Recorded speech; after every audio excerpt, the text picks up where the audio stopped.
बिस्मिल्लाहिर्रहमानिर्रहीम। Today's topic of discussion is कीमोथेरापेटिक drugs. तो previous video के अंदर पार्ट 1 और पार्ट 2 के अंदर हमने एमसीक्यूज को डिस्कस कर लिया था। तो इस वीडियो में 45 से स्टार्ट करते हैं। द मोस्ट वल्नरेबल पीरियड, तो प्रेगनेंसी का कौन सा वल्नरेबल पीरियड होता है? तो उसका जो फर्स्ट ट्राइमेस्टर होता है वो वल्नरेबल पीरियड है फॉर ड्रग्स। इसके बाद मोनोबैक्टीरियम बीटा लैक्टेमस एंजाइम से रेजिस्टेंट होती है। इसके अलावा पेनिसिलिन और सेफ्लोस्पोरिन के साथ इनकी कोई क्रॉस एलर्जेनिसिटी नहीं होती।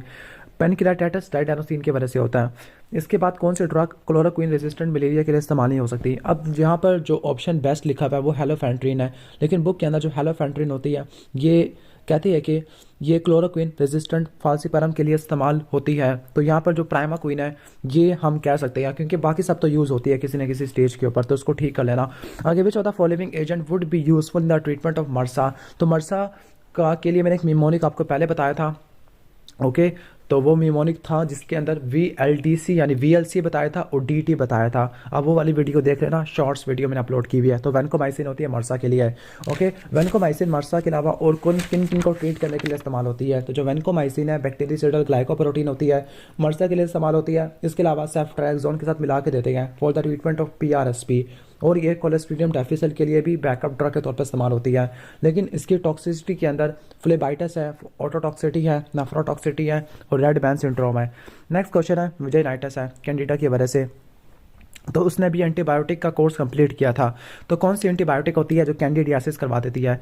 ओके, तो कैंडिडियासिस के अंदर पहले आपने टेट्रासाइक्लिन वाले चैप्टर के अंदर आना है। तो टेट्रासाइक्लिन के अंदर आपने पढ़ना है कि टेट्रासाइक्लिन भी करा सकती है, क्लोरोफेनिकोल ये भी करवा सकती होती है। इसके अलावा यहाँ भी इन्होंने बेस्ट ऑप्शन लिखा हुआ है अमिक एसिड है। ओके, अमिक एसिड है। तो एंटीबायोटिक के लिए ऐसी एंटीबायोटिक जो यूरिनरी ट्रैक इन्फेक्शन के लिए ली गई है, लेकिन उसकी वजह से कैंडिडियासिस हो गया है, तो अमिकैसिन ही बन सकता है, क्योंकि बाकी तो पेनिसिलिन और सेफ्लोस्पोरिन है, उनकी वजह से तो कुछ हो नहीं सकता। ओके, तो जो अमिकैसिन होती है किस कैटेगरी से बिलोंग करती है? अमिकैसिन होती है ये अमाइनोग्लाइकोसाइड के अंदर आती है, जेंटामाइसिन, टोब्रामाइसिन, अमिकैसिन वगैरह। इसके बाद नेक्स्ट आ जाती है क्वेश्चन नंबर 51 की तरफ। विच of the following mechanism describe the bacterial resistance of the tetracycline. तो टेट्रासाइक्लिन के खिलाफ रेजिस्टेंस किस तरह से होती है? तो टेट्रासाइक्लिन के अंदर इफ्लक्स पंप सबसे ज़्यादा इंपॉर्टेंट होता है। ओके, इफ्लक्स पंप है। अब होता ये है कि जो टेट्रासाइक्लिन होती है इसने 30 राइबोसोमल सब यूनिट पे जाके बाइंड करना होता है और वहाँ पे इसने काम करना होता है। तो जो प्राइमरी रेजिस्टेंस होती है वो इफ्लक्स पंप के लिए होती है, और इसके अलावा राइबोसोमल प्रोटेक्शन प्रोटीन होती है। तो यहाँ पर क्या होगा, पहला लिखा हुआ है कि एंजाइमेटिक इनएक्टिवेशन है, तो एंजाइमेटिक इनएक्टिवेशन नहीं होती। दूसरा लिखा हुआ है increase efflux by active transport है, ये ऑप्शन से ही बनता है, इफ्लक्स पंप है, ये ठीक है। और इसके अलावा तीसरा है interfere with the binding of drug to the bacterial ribosome. तो असल में जो बेस्ट होता है ना वो ये वाला, तो बेस्ट तो इफ्लक्स पंप होना चाहिए, लेकिन उन्होंने एनी ऑफ द अबव लिखा हुआ है। तो मेनली जो आपने बेस्ट ऑप्शन को सिलेक्ट करना है तो वो इफ्लक्स पंप होता है मेनली। ठीक हो गया? ओके, इसके बाद नेक्स्ट फैक्टर है, वो कौन सा फैक्टर है जो अमाइनोग्लाइकोसाइड की नेफ्रोटॉक्सिसिटी को बढ़ा सकता है? अगर आप इनके साथ क्या लोगे, लूप डायूरेटिक के साथ मिला के दोगे, वैनकोमाइसिन के साथ मिला के लोगे, रीनल इनसफिशिएंसी है, ये सारे फैक्टर आ जाते हैं। नेक्स्ट है टुबरकल बैसिलाई। टुबरकल बैसिलाई 3 पोल के अंदर है, यानी एक्स्ट्रा सेलुलर है, इंट्रा सेलुलर है और नेक्रोटम केजियज्म है। तो उसके अंदर नेक्रोसिस के अंदर बाहर भी और सेल के अंदर भी, इन सब जगह के ऊपर कौन सी ड्रग चाहिए? तो वो होती है रिफेम्पिन होती है, जबकि इंट्रा सेलुलर के लिए मेनली हम कह सकते हैं वो आइसोनियाजॉइड होती है। नेक्स्ट क्वेश्चन की तरफ चलते हैं। फ्रीक्वेंट डायरिया है, अल्सरेटिव कोलाइटिस हो चुका है, कोलेस्ट्रीडियम डेफिसिल वगैरह है। ओके, वैसे यहाँ पे अल्सरेटिव कोलाइटिस लिखा हुआ है। तो कौन सी ड्रग होती है? तो सल्फासेलाजिन वाला आपने पढ़ा था अल्सरेटिव कोलाइटिस। एक होता है सूडोमेम्ब्रेनस कोलाइटिस है और एक अल्सरेटिव कोलाइटिस है। तो अल्सरेटिव कोलाइटिस के लिए और इसके अलावा हम कह सकते हैं रूमेटॉइड आर्थराइटिस के लिए सल्फासेलाजिन यूज़ करते हैं, जबकि बर्न्स इन्फेक्शन के लिए टॉपिकली मैफिनाइट और सिल्वर सल्फर डियाजिन इस्तेमाल करते हैं। ओकुलर के लिए टॉपिकल सल्फासिटामाइड है। यूरिनरी ट्रैक इन्फेक्शन के अंदर ट्रिपल सल्फा और सल्फी सॉक्साजोल आती है, जबकि टॉक्साप्लाज्मा के अंदर सल्फा डियाजिन और पिरामिथामिन को मिला के देती है। क्वेश्चन नंबर 55 की तरफ आ जाते हैं। कौन सा ऑर्गेनिज्म सेफ्लोस्पोरिन से सेंसिटिव नहीं होता? तो जो ऑर्गेनिज्म सेफ्लोस्पोरिन से कवर्ड नहीं होते तो उसका निमोनिक क्या होता है? सेफ्लोस्पोरिन से कवर नहीं होते। मैं खुद पहले निमोनिक देख लूँ। तो सेफ्लोस्पोरिन से कवर नहीं होते, तो जो ऑर्गेनिज्म इसके अंदर जो निमोनिक होता है वो है लेम, LAME। तो L से बनता है लिस्टेरिया, A से बनता है एटिपिकल नमूनिया, M से मर्सा, वैसे मर्सा कवर हो जाता है, और E से एंटीरोकोकाई। ये 4 ऑर्गेनिज्म होते हैं जो सेफ्लोस्पोरिन से कवर नहीं होते। ये निमोनिक कैप्लॉन के अंदर लिखा हुआ है। ओके, ठीक हो गया। जबकि सूडोमोनास के लिए सेफ्टोराजोन, सेफ्टाजिडीम है। बैक्टीरियाइड फ्रेजिलस के लिए सेफ्टीजॉक्सिम होती है, सेफ्ट्रियोक्सोन और सेफेक्सिम गोनोरिया के लिए इस्तेमाल होती है। इसके अलावा आप एनारोबिक बैक्टीरियाइड के लिए सिफोटिटान और सिफोक्सेटिन है, जबकि हीमोफिलस इन्फ्लुएंजा मोरक्सिला कैटेरालिस के लिए सिफामेंडोल, सिफोरोक्सीम और सिफैक्लोर आ जाती है। नेक्स्ट क्वेश्चन की तरफ आते हैं। Amino glycoside 30s ribosomal subunit पर जाके बाइंड करती है। पहला इनका फंक्शन है इनिशिएशन कोडोन को बने ना देना, इनिशिएशन कॉम्प्लेक्स को ना बने देना। दूसरा फंक्शन है मिसरीडिंग करा देना। तीसरा फंक्शन है ट्रांसलोकेशन को ब्लॉक कर देना। चौथा फंक्शन है पोलिसोम को डिसरप्ट कर देना। तो बेस्ट ऑप्शन होगा यहाँ पर मिस कोडिंग है या मिस रीडिंग है। बेटा लैक्टेम एंटीबायोटिक बैक्टीरियाइड होती है, किस जगह पे जाके काम करती होती है? ट्रांसप्रिडेशन स्टेप को ब्लॉक कर देती है। आगे कौन सी एंटीबायोटिक सेफली दे सकते हैं? ऐसे पेशेंट जिसको रीनल इम्पेयरमेंट होती है। जो अमाइनोग्लाइकोसाइड होती है नेफ्रोटॉक्सिक होती है। वेंकोमाइसिन ये भी नेफ्रोटॉक्सिक होती है।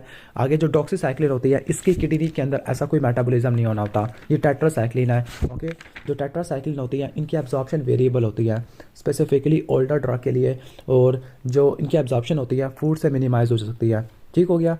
और जो टेट्रासाइक्लिन की वजह से फैनकोनी सिंड्रोम हो सकता है, तो वो आउटडेटेड टेट्रासाइक्लिन की वजह से हो सकता है। ठीक है, तो तमाम टेट्रासाइक्लिन होती है उनकी आगे हम कह सकते हैं एंटीरोहेपेटिक साइक्लिंग होती है, लेकिन जो डॉक्सीसाइक्लिन है फीसिस के अंदर एलिमिनेट होती है। बाकी सारी ड्रग यूरिन के अंदर हम कह सकते हैं एलिमिनेट होती है। नेक्स्ट क्वेश्चन की तरफ आते हैं। Metronidazole is not effective in which of the following organism? Bacteroides fragilis के लिए तो होती है, हेलिकोबैक्टर पाइलोरी भी है। सूडोमोनास एरिजिनोसा हमने नहीं पढ़ा था। सूडोमोनास एरिजिनोसा के अंदर हम पेनिसिलिन वगैरह इस्तेमाल करते हैं, सेफ्लोस्पोरिन यूज़ करते हैं। फ्लोरोक्विनिलोन का मैकेनिज्म ऑफ एक्शन कौन सा नहीं होता, बल्कि कौन सा है? तो फ्लोरोक्विनिलोन का मैकेनिज्म ऑफ एक्शन है डीएनए टोपो आइसोमरेज पे जाके बाइंड करना। ओके, एक होता है डीएनए गाइडेस, एक होता है डीएनए टोपो आइसोमरेज है। ओके, तो इन पे जाके बाइंड करना फ्लोरोक्विनिलोन का। अच्छा, मैं आपको बता रहा था फ्लोरोक्विनिलोन के बारे में। तो जो फ्लोरोक्विनिलोन होती है डीएनए टोपोआइसोमरेज को ब्लॉक कर देती है। लाइक ग्राम नेगेटिव के अंदर डीएनए टोपोआइसोमरेज टाइप 2 है और ग्राम पॉजिटिव के अंदर टोपोआइसोमरेज टाइप 4 है। अब टाइप 2 को ब्लॉक हो जाएगा, तो टाइप 2 के ब्लॉक होने की वजह से सुपर क्वाल डीएनए की रिलैक्सेशन नहीं हो पाती, जबकि टाइप 4 की वजह से क्या हो जाएगा, उनकी रिलैक्सेशन नहीं हो पाती डीएनए स्ट्रैंड की। ओके, जो रेप्लिकेटेड स्ट्रैंड्स होते हैं। जो फ्लोरोक्विनिलोन है बैक्टीरियाइडल होती है, पोस्ट एंटीबायोटिक फिनोमिना होता है, यानी इनकी कंसंट्रेशन मिनिमल इनहिबिटरी कंसंट्रेशन से कम हो भी जाए तब भी ज़्यादा इफेक्टिव होती है। एग्जाम में कभी कभार इनके क्लिनिकल यूजेस पूछे जाते हैं, तब मैं आपको एक्सप्लेन कर देता हूँ कि जो फ्लोरोक्विनिलोन होती है ये बहुत सारे ऑर्गेनिज्म के अगेंस्ट काम करती है। लाइक ग्राम नेगेटिव ऑर्गेनिज्म है, गोनोकोकाई है, ई कुलाई है, क्लैप्सिला निमोनिया। ओके, ठीक हो गया। Like ciprofloxacin, ofloxacin single oral dose दी जाती है for the treatment of gonorrhoea, लेकिन रेजिस्टेंस आ जाती है। जो ओवाफ्लॉक्सासिन है क्लैमिडिया ट्रैकोमेटस के लिए दी जाती है। Levofloxacin community acquired pneumonia like chlamydia mycoplasma legionella को ट्रीट करने के लिए इस्तेमाल होती है। जैमी और मॉक्सीफ्लॉक्सासिन की वाइडर स्पेक्ट्रम है, like gram positive, gram negative, atypical mycobacteria atypical pneumonia और एनारोबिक होती है। इसके अलावा माइकोबैक्टीरिया के अंदर भी इस्तेमाल हो सकती है, मेनिंजोकोकल कैरियर स्टेट के अंदर भी आ सकती है। नेक्स्ट क्वेश्चन की तरफ आते हैं। Insulin causes reduction in the blood glucose level. अब मुझे नहीं पता था कि इंसुलिन के सवाल कीमो के अंदर भी आ जाती है। 62 की तरफ चलते हैं। टीनिया कैपिटस है। Tinea capitis that means dermatophytes का इन्फेक्शन, और डर्मेटोफाइट्स के लिए हम टॉपिकल ड्रग भी दे सकते हैं और सिस्टेमिक ड्रग भी दे सकते होते हैं। ओके, जो टॉपिकल ड्रग देते हैं वो एक एजोल्स देते हैं।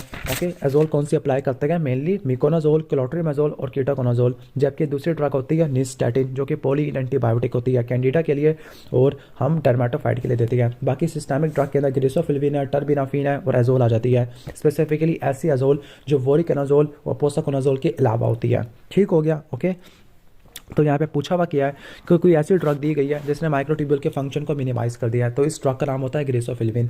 जो ग्रेसोफिल्विन की ओरल डोज होती है वो ड्रग की फिजिकल स्टेट के ऊपर डिपेंड करती है। Like ultra micro size formulation, जिसके फाइन क्रिस्टल होते हैं, पार्टिकल होते हैं, वो ज़्यादा अच्छे तरीके से एब्जॉर्ब होते हैं और ये हाई फैट फूड से इनको मदद मिलती होती है। ठीक हो गया। कैराटिन पे आके डेपोजिट हो जाती है, डर्मेटोफाइट्स के इन्फेक्शन को ट्रीट करने के लिए इस्तेमाल होती है। ओके, ठीक है। इसकी टॉक्सिसिटी के अंदर फोटोसेंसिटिविटी है, पोरफायरिया हो सकता है। ओके, और ये वारफेरिन की बायो अवेलेबिलिटी को कम कर सकती है। एथेनॉल के साथ लोगे तो डाइसल्फिराम लाइक रिएक्शन हो जाएगा। जबकि टर्बिनाफिन और नेफ्टिफिन होती है, स्क्वेलिन ऑक्सीडेज एंजाइम को ब्लॉक कर देती है। तो ये ओरल और टॉपिकल फॉर्म दोनों के अंदर अप्लाई होती है। ठीक हो गया।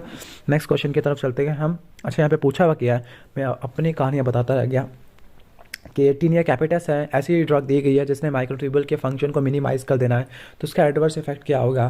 तो ग्रेसोफिल्विन के जो एडवर्स इफेक्ट होते हैं diarrhoea, constipation, nausea, blood VN है। ब्लड वीएन भी यहाँ पे नहीं लिखा हुआ, और इंसोम्निया बुक में वैसे टू बी ऑनेस्ट मिनी कैटसिंग के अंदर इंसोम्निया भी नहीं लिखा हुआ, तो मुझे दोबारा से चेक करना पड़ेगा ग्रेसोफिल्विन का। ग्रेसोफिल्विन के एडवर्स इफेक्ट में हेडेक है, मेंटल कन्फ्यूजन है, जीआईटी इरिटेशन है, फोटो सेंसिटिविटी या लीवर फंक्शन अल्टर हो जाएगी, पोरफायरिया, वारफेरिन, एंटीकोगुलेंट और एथेनॉल के साथ डाइसल्फिराम लाइक रिएक्शन है। तो ब्लड वीगन हो नहीं सकता, nausea, diarrhoea, constipation, GIT distress, GIT irritation लिखा हुआ है। ओके तो बुक्स के अंदर तो मुझे इसका सही जवाब नहीं मिला कि जो ग्रेसोफिल्विन है। आगे आप लिपन कोड से चेक कर लेना इसका जवाब। आप पेशेंट है जिसको शिंगल्स हो चुके हैं, शिंगल्स मीन वेरिसिला जोस्टर वायरस है, तो उसको ऐसी ड्रग दी गई है जो पेंसिक्लोविर के अंदर कन्वर्ट हो जाती है। तो कौन सा एंटीवायरल एक्शन इस पेशेंट के अंदर एग्जर्ट होगा? तो आपको पता है कि जो वेरिसिला जोस्टर वायरस है और हर्पीस सिम्प्लेक्स वायरस है, इनके लिए ड्रग कौन सी इस्तेमाल होती है?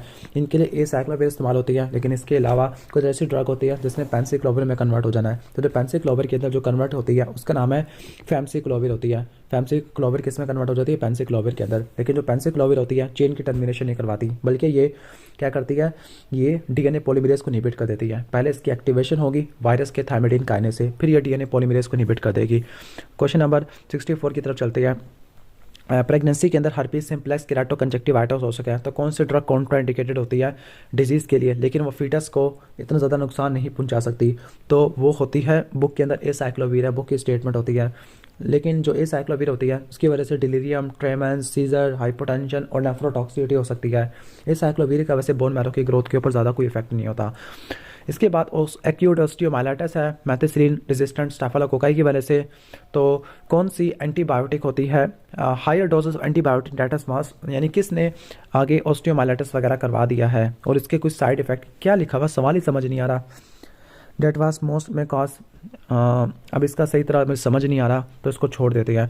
66 की तरफ चलते हैं। A woman develop bleeding that require reduction in the warfarin, warfarin का कम करना पड़ा for the treatment of gall bladder infection है। तो वारफेरिन के साथ किसका एसोसिएशन होता है? ओके तो पहला एस्टियोनाम, इनका तो हो नहीं सकता। कार्बापेनिम, इनका भी नहीं हो सकता। तो सिफोटिटान, सिफामेंडोल और इसके अलावा हम कह सकते हैं सेफपैराजोन होती है। ओके तो ये हाइपोप्रोथ्रोमीमिया करवाने वाली ड्रग होती है। ओके जिनमें मिथाइल थायोटेट्राबेनाजोल ग्रुप होता है, मिथाइल थायोटेट्राजोल ग्रुप है। सिफामेंडोल, सेफपैराजोन और सफोटिटान ये हाइपोप्रोथ्रोमीमिया करवा सकती है, और हाइपोप्रोथ्रोम्बिनीमिया के साथ ये वारफेरिन लाइक रिएक्शन करवा सकती है। सॉरी डाइसल्फिराम लाइक रिएक्शन है। थोड़ी सी मिस्टेक्स हो रही है तो आई थिंक मुझे थोड़ा सा गैप लेना चाहिए। तो इस वीडियो को यहाँ पे एंड कर देते हैं। पार्ट 4 के अंदर 67 से स्टार्ट करेंगे।